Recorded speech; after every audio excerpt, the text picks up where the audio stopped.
Oke, Assalamualaikum warahmatullahi wabarakatuh. Halo adik-adik kelas 8 semua. Kembali lagi di video pembelajaran IPA kelas 8 ya.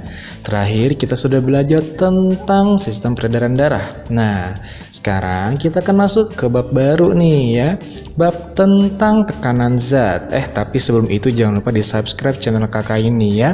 Biar kalau ada video-video update kamu bisa langsung dapat notifikasinya. Oke, jadi bisa belajar sendiri gitu ya.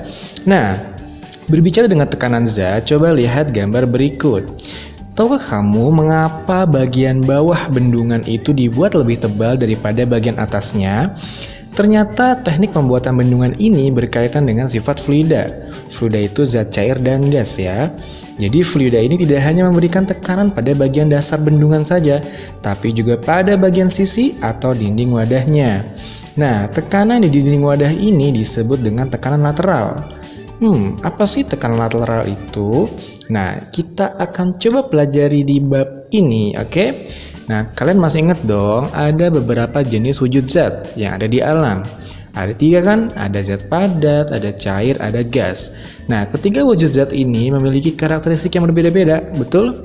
Zat padat misalnya memiliki bentuk yang tetap. Kalau zat cair dan gas memiliki bentuk yang berubah-ubah dan dapat mengalir.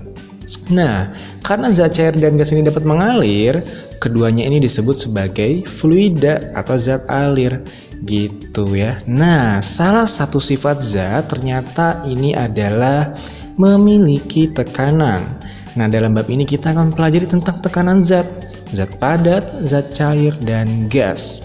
Nah, pertama kita akan mempelajari tentang tekanan zat padat. Nah, kamu tahu nggak sih apa itu tekanan? Nah, coba kamu perhatikan gambar berikut. Ada yang tahu ini kaki apa? Ini kaki bebek ya. Nah, itu kaki ayam. Nah, jika kaki kedua hewan ini menginjak tanah yang lembek, menurut kamu apa yang akan terjadi? Ternyata saat menginjak tanah yang lembek, kaki ayam akan terperosok lebih dalam dibandingkan dengan kaki bebek. Kenapa demikian? Peristiwa ini ternyata erat kaitannya dengan tekanan yang dihasilkan oleh masing-masing kaki hewan tersebut. Semakin besar tekanan yang diberikan pada tanah, maka semakin dalam kaki hewan itu terperosok ke dalam tanah. Besar kecilnya tekanan kaki hewan pada tanah berhubungan erat dengan bentuk kakinya. Nah, kaki ayam kan tidak memiliki selaput, sedangkan kaki bebek memiliki selaput. Pada saat menginjak tanah yang lembek, kaki ayam memberikan tekanan yang lebih besar daripada kaki bebek. Nah, selaput pada kaki bebek ini ternyata memperbesar luas penampang kaki. Jadi tekanan yang diberikan pada tanah menjadi lebih kecil. Nah, berdasarkan contoh ini, berarti kita bisa ambil kesimpulan nih bahwa semakin kecil luas penampangnya, maka semakin besar gayanya. Semakin kecil luas penampangnya, maka semakin besar tekanan yang dihasilkan. Ya, jadi semakin kecil luas penampangnya, tekanannya semakin besar. Atau kalau dirumuskan, maka rumus tekanan jadi kayak gini anak-anak ya. P sama dengan F per A. P-nya ini tekanan, satuannya Newton per meter kuadrat atau Pascal. F-nya ini adalah gaya tekan, yaitu satuan Newton. Dan A ini luas penampang atau luas bidang, yaitu satuannya meter kuadrat. Ya, nah biar lebih gampang, kita coba cek contoh soalnya ya. Misal, sebuah gaya 25 Newton bekerja pada benda dengan luas penampangnya 20 cm kuadrat. Hitunglah tekanan yang dihasilkan benda tersebut. Ya udah diketahui gayanya kan, F-nya, luas penampang A-nya. Ingat, luas penampang satuannya harusnya apa tuh? Meter kuadrat kan? Maka ini cm kuadratnya harus diubah ke meter kuadrat. Ya, berarti 20 dibagi 10.000 anak-anak ya. Nah, sekarang tinggal masukin aja rumusnya, berarti 25 dibagi 20. Nah, itu kan 10.000-nya di bawah. Kalau pengen naikin ke atas jadi dikali 10.000 per 1. Gitu ya. Mudah kan? Nah, tinggal coret, dapat deh 12.500 Pascal.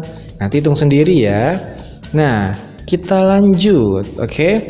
Tadi tekanan pada zat padat, sekarang tekanan pada zat cair. Tidak seperti pada zat padat, zat cair itu tidak memiliki bentuk yang pasti. Jadi zat cair dianggap sebagai fluida. Nah, luas penampang zat cair pun akan berubah mengikuti bentuk wadah, betul? Nah, zat padat mengerjakan tekanan pada permukaan lain karena beratnya. Begitupun dengan zat cair. Karena memiliki berat, maka zat cair juga mengerjakan tekanan pada dinding wadahnya. Nah, berdasarkan percobaan para ahli, ternyata zat cair memiliki tekanan dengan rumus sebagai berikut. P sama dengan Rho dikali G dikali H. Dengan P ini adalah tekanan zat cair, Rho dibacanya Rho ya, yang kayak huruf P itu. Ini massa jenis zat cair 1 kg per meter kubik. G-nya percepatan gravitasi, nilainya 9,8 sampai 10. Nah, H-nya ini kedalaman, di mana kedalamannya ini dihitung dari permukaan zat cairnya, ya. Nah, ternyata tekanan zat cair ini terbagi menjadi beberapa pembahasan ya anak-anak. Pertama, tekanan lateral, ya, atau nama lainnya tekanan ke samping. Nah, coba lihat gambar. Dinding bendungan ini dibuat tebal di bagian bawah untuk menahan tekanan lateral dari air, anak-anak. Ya, fluida tidak hanya memberikan tekanan pada bagian dasar, tapi juga pada bagian sisi atau dinding wadah. Nah, tekanan yang diberikan oleh fluida pada dinding wadah inilah yang disebut dengan tekanan lateral atau tekanan ke samping. Seperti itu ya. Nah, lanjut. Tekanan berikutnya tekanan di bawah permukaan zat cair. Nah, coba lihat gambar. Ini air kita masukin ke dalam wadah yang berbeda-beda, ya. Misalnya ini namanya bejana berhubungan, ya. Kita sudah menuangkan air melalui salah satu pipa vertikal. Nah, kalau kita amati, ternyata permukaannya sama, bener nggak? Nah, kegiatan ini membuktikan bahwa zat cair mencari permukaannya sendiri, ya. Walaupun kita tuang di salah satu pipa, maka airnya ini pasti bakal ngalir mengikuti apa yang ada di wadah. Dia akan mencari permukaannya sendiri, gitu ya. Nah, fakta ini dimanfaatkan dalam teknologi penyediaan air ya. Begitupun ketika bejana berhubungan ini Bapak miringin, tuh kan airnya tetap sama kan, permukaannya rata gitu ya. Nah, berdasarkan kegiatan yang itu ya, yang tadi barusan kita lihat, berarti kita bisa mengetahui bahwa bentuk penampang tabung pada bejana berhubungan tidak mempengaruhi ketinggian air. Ya, ketinggian air pada semua tabung bejana berhubungan sama semuanya. Nah, ternyata kalau pada zat cair ini ada yang dinamai dengan hukum utama hidrostatis. Ya, tekanan hidrostatis namanya ya. Tekanan hidrostatis pada titik-titik di dalam zat cair yang memiliki kedalaman yang sama selalu sama, ya. Nah, tadi rumus tekanan hidrostatis apa rumusnya? P sama dengan Rho G H. Kita coba cek contoh soalnya biar lebih mudah. Sebuah ember diisi dengan air setinggi 30 cm. Berapa tekanan pada dasar ember? Berapa pula tekanan pada titik C? Nah, ingat rumusnya ya, Rho G H. Nah, karena ini air, berarti Rho air nilainya 1000. Ada di soal kan? 1000 dikali gravitasinya diketahui di soal 9,8. Dikali H-nya. Tadi H itu pengertiannya apa? Kedalaman dari permukaan. Nah, pertanyaan pertama adalah tekanan pada dasar ember. Berarti kalau pada dasar ember, kita menghitungnya dari permukaan ke dasar. Berarti berapa? 30 cm ya. Ubah ke meter jadi 0,3. Dapat deh tekanannya 2940 Newton per meter kuadrat. Sekarang pertanyaannya adalah berapa tekanan pada titik C? Nah, titik C berarti tetap kita ngitungnya dari permukaan anak-anak ya. Dari permukaan ke titik C ini berapa ternyata? Nah, ayo kalau dilihat dari gambar, dari permukaan ke titik C itu 0,15. Masukin H-nya 0,15, dapat deh tekanan ketika di titik C nilainya 1470 Newton per meter kuadrat. Gampang kan? Nah, lanjut ya. Kalau tadi kita membahas tentang tekanan zat cair pada wadah yang terbuka. Sekarang kita membahas tekanan zat cair pada wadah yang tertutup. Ya, coba lihat gambar berikut. Ada yang tahu ini namanya apa? Ini namanya dongkrak hidrolik ya. Nah, dongkrak hidrolik ini adalah salah satu contoh dari suatu hukum. Namanya hukum Pascal.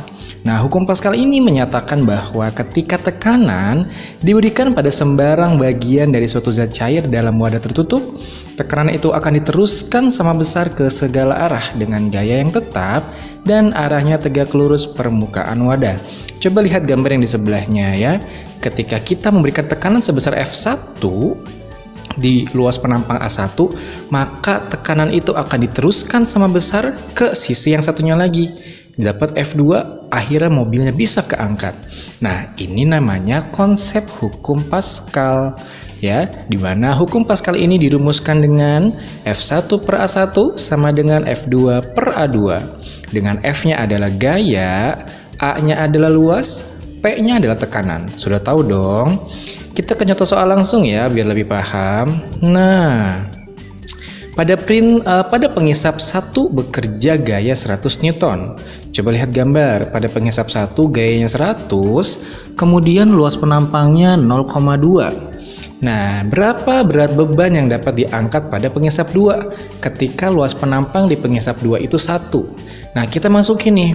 F1-nya 100, A1-nya 0,2 sama dengan F2-nya yang ditanya, A2-nya 1. Udah deh, dapat, berarti tinggal 100 dibagi 0,2, dapatlah 500 Newton.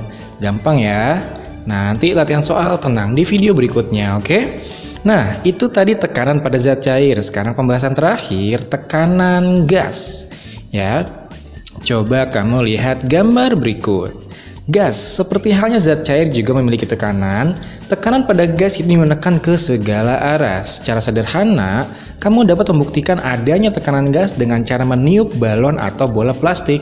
Pada saat itu, kamu dapat melihat balon atau bola plastik tampak menggelembung karena berisi udara atau gas yang menekan dinding balon atau bola plastik.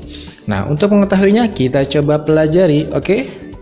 Nah, adik-adik tahu nggak sih bumi kita ini diselubungi oleh selimut udara yang disebut dengan atmosfer. Atmosfer itu berada pada ketinggian sekitar 1000 km.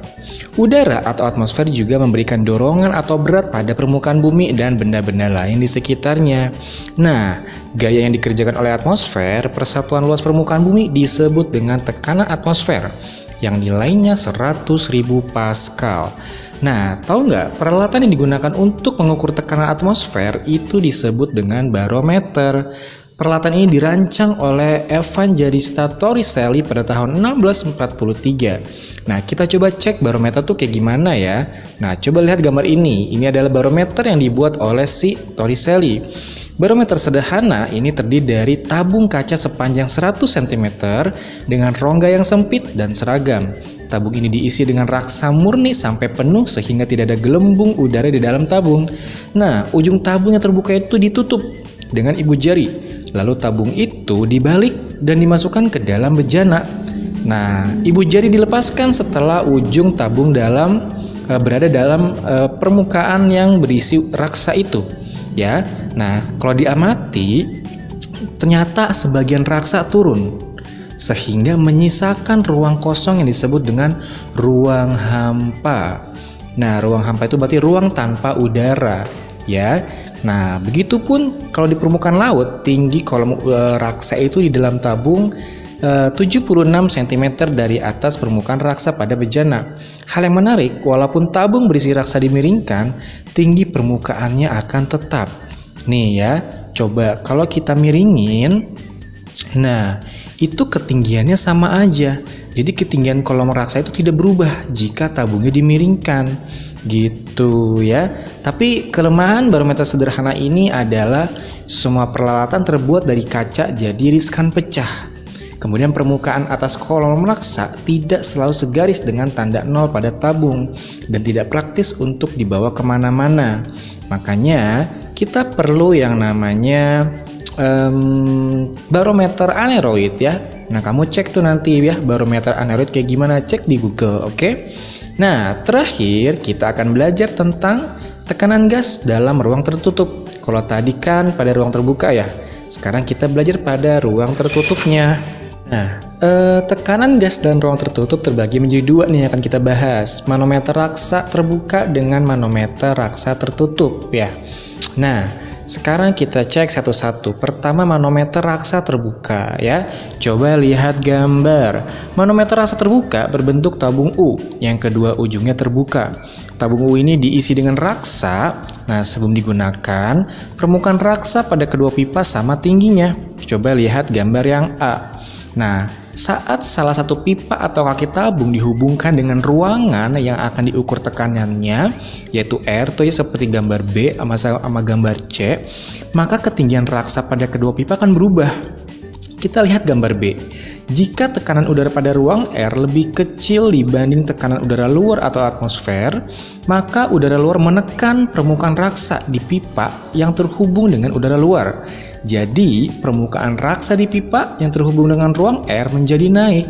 Gitu. Tapi, jika tekanan udara di ruang R lebih besar dari tekanan udara luar, maka permukaan raksa pada pipa yang terhubung dengan udara luar akan lebih tinggi akibat tekanan gas dari ruang R pada pipa yang terhubung dengannya, seperti yang ada di gambar C. Gitu ya. Nah, jika selisih tinggi raksa kita simbolkan dengan H, maka tekanannya akan dirumuskan sebagai berikut.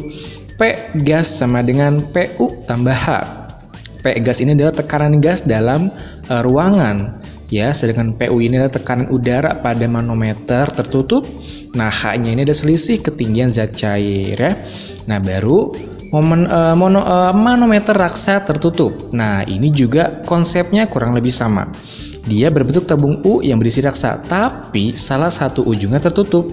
Sebelum digunakan, permukaan raksa pada kedua pipa sama tingginya, ya, seperti gambar A. Nah, ruang di atas permukaan raksa tertutup adalah vakum. Saat digunakan, ruang yang akan diukur, yaitu ruang R, dihubungkan dengan ujung pipa yang terbuka. Nah, lihat gambar B. Jika gas pada ruang R tidak bertekanan, maka permukaan raksa pada kedua ujung pipa sama tingginya. Tapi, jika gas pada ruang R bertekanan, maka permukaan raksa pada pipa ujung tertutup akan naik seperti gambar C. Dan permukaan raksa pada pipa yang terhubung dengan ruang R akan turun. Ya, nah kalau pada kondisi ini maka rumus tekanan gasnya itu akan sama dengan nilai ketinggiannya, gitu ya. Nah, sekian deh video kita kali ini ya tentang tekanan pada zat padat, zat cair, dan gas. Next, belajar apa lagi ya tentang tekanan?